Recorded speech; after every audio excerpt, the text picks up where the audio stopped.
Hey everyone, if your AnyDesk is lagging, not connecting properly, or behaving strangely in 2026, resetting the settings can fix most issues.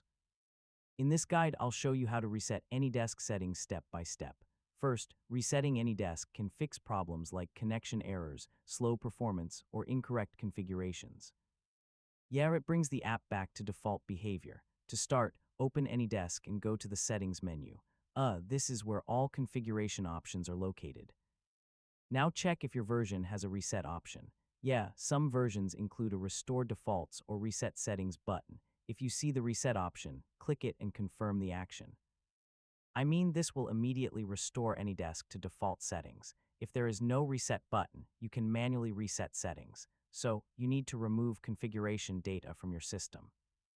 For a full reset, uninstall AnyDesk from your device. Yeah, this removes all settings and configuration files. After uninstalling, delete leftover AnyDesk files from your system.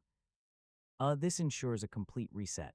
Now reinstall AnyDesk from the official website. This gives you a fresh, clean setup.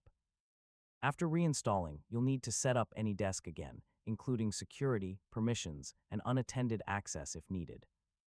Finally, test AnyDesk by making a connection to ensure everything is working correctly after the reset. And that's it. You've successfully reset AnyDesk settings in 2026. Thanks for watching, and I'll see you in the next tutorial.